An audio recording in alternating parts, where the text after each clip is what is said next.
అందరికీ నమస్కారం అండి. మన వారాహి అమ్మకి నమస్కారం చేసుకుంటూ ఈ వీడియో ఆరంభిస్తున్నాను. ఇక ఈరోజుటి వీడియోలో మన కోసం వారాహి అమ్మ వారు ఏం చెబుతున్నారు అంటే, బిడ్డ, నీ గత జన్మ పాపమంతా పోయింది. ఇప్పుడు నీకు మంచి కాలం ఆరంభమైంది. అందుకైన సంకేతాలు నేను 5 పంపిస్తున్నాను. అవి ఏంటో, నీ యొక్క జీవితంలో ఎలా నువ్వు మంచి ఉన్నత స్థాయికి చేరుకుంటావో ఈ 5 సంకేతాల వల్ల నీకు అర్థమవుతుంది. కాదనకుండా వినమ్మా. నీ కష్టాలు ముగిసిపోయాయి అని తెలిపే ఒక సంకేతాలు తల్లి ఇవి. నీ కోసమే పంపిస్తున్నాను, జాగ్రత్తగా విను అని అమ్మవారు మన కోసం మంచి వాగ్దానం అనేది తీసుకొచ్చారండి.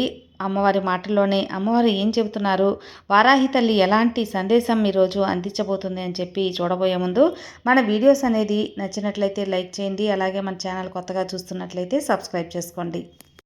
మంచి జాతకం చెప్పించుకోవాలి అనుకుంటే మనకు తెలిసిన ఒక గురూజీ ఉన్నారండి, శ్రీనివాసరాజు గారు. శ్రీ వారాహి అమ్మవారి ఆశీస్సులతో జ్యోతిష్యం చెబుతారు.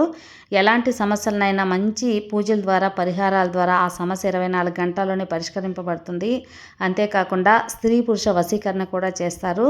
విద్య, ఉద్యోగం, వ్యాపారం, రాజకీయ సమస్యలు, సంతాన సమస్యలు, భార్యాభర్త మధ్య గొడవలు, ఇవన్నీ కూడా ప్రాబ్లమ్స్ని సాల్వ్ చేస్తారు. అంతేకాకుండా జాతకంలో దోషాల వల్ల పెళ్ళిళ్ళు ఆలస్యమవుతున్నా, ఉద్యోగం ఆలస్యమవుతున్నా, వాస్తు దోషాల వల్ల ఇంట్లో గొడవలు, డబ్బు నిలకడగా లేదు అనుకున్నా, ఇవన్నిటికి కూడా గురువుగారు చేసే మంచి పూజల ద్వారా, పరిహారాల ద్వారా మీ సమస్య అయితే కనుమరుగైపోతుంది. మీరు నమ్మకంగా ఒక్కసారి గురువుగారికి కాంటాక్ట్ చేశారంటే మీ ప్రాబ్లం అయితే తీరిపోతుంది. ఫ్రెండ్స్, నేను చెప్పించుకొని నా గురువుగారి మీద బాగా నమ్మకం కుదిరి నా ప్రాబ్లం తీరిన తర్వాతే మీకు తెలియపరుస్తున్నాను. సో స్క్రీన్ మీద కనిపిస్తున్న నంబర్కి కాల్ చేయండి, మీ ప్రాబ్లం తీర్చుకోండి. సంప్రదించవలసిన నంబర్ 9660604444.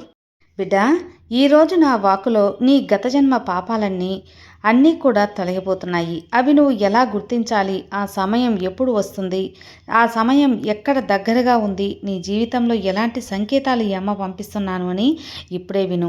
ప్రతి ఒక్కరి జీవితంలో ఎప్పుడూ ఒకరోజు తప్పకుండా వస్తుంది. ఎందుకంటే పాపమైనా పుణ్యమైనా సరే, నువ్వు చేసిన ప్రతి కర్మకు ఒక సమయం ఉంటుంది.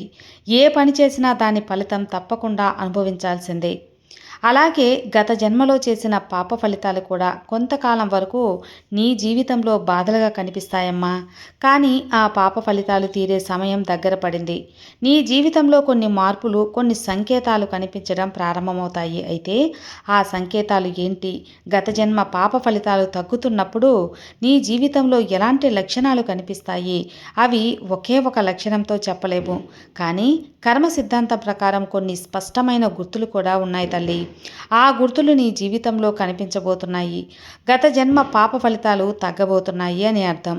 అంటే ఇంతకాలం నువ్వు ఎదుర్కొంటున్న కష్టకాలం మెల్లమెల్లగా ముగిసిపోతుంది. నీ జీవితం శుభదిశలో తిరగబోతుంది. మంచి రోజులు దగ్గర పడుతున్నాయి అని అర్థం. కాబట్టి ఇప్పుడు చెప్పబోయే ఈ లక్షణాలు నీ జీవితంలో కూడా కనిపిస్తే గత జన్మ పాపకర్మ ప్రభావం అనేది తగ్గిందని అర్థం. ఆ సంకేతాలు కావచ్చు, నీకు కూడా మంచి కాలం దగ్గర పడుతుంది అని అర్థం.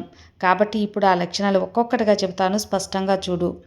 మొదటి లక్షణం, కారణం లేకుండా వచ్చే బాధలు తగ్గినట్లు అనిపించడం. గత జన్మ పాప ఫలితాలు బలంగా ఉన్నప్పుడు చిన్న విషయం కూడా పెద్ద సమస్యగా మారుతుందమ్మా. ఎంత ప్రయత్నం చేసినా పనులు సులభంగా పూర్తి కావు. ఏం చేసినా అడ్డంకులు వస్తూనే ఉంటాయి. కానీ కర్మ ప్రభావం తగ్గడం ప్రారంభమైనప్పుడు ముందు కనిపించే మార్పు అకారణంగా వచ్చే అడ్డంకులు తగ్గిపోవడమే. అలా అని సమస్యలు పూర్తిగా పోవు, కానీ ప్రతి విషయంలో అడ్డంకులు రావడం తగ్గుతుంది.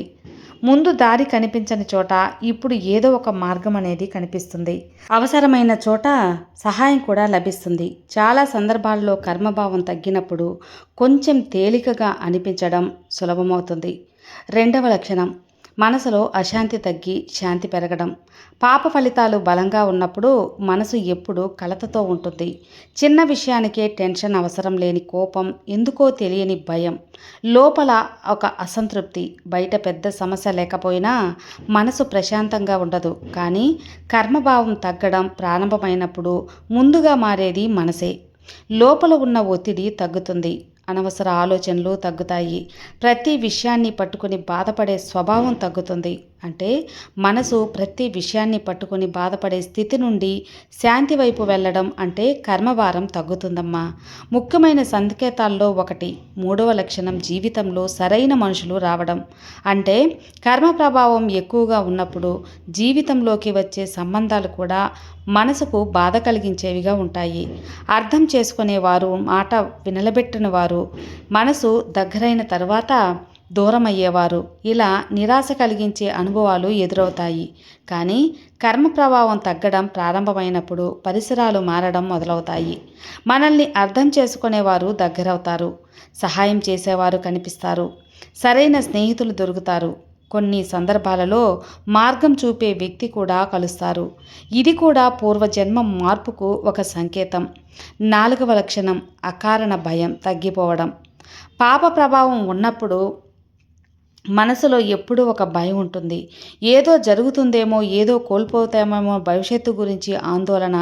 కానీ కర్మ ప్రభావం తగ్గినప్పుడు మెల్లమెల్లగా ఆ భయం కూడా తగ్గుతుంది. లోపల ధైర్యం పెరుగుతుంది. ఏది జరిగినా ఎదుర్కోగలమనే నమ్మకం వస్తుంది. మనసులో భయం తగ్గి ధైర్యం అనేది పెరగడం అంతా శాంతి పెరుగుతున్న సంకేతంగా శాస్త్ర సిద్ధాంతం చెబుతుంది తల్లి. ఐదవ లక్షణం ఆధ్యాత్మిక విషయాలపై సహజంగా ఆసక్తి రావటం. పాప ప్రభావం ఎక్కువగా ఉన్నప్పుడు మనసులో విషయాల్లోనే తిరుగుతుంటుంది.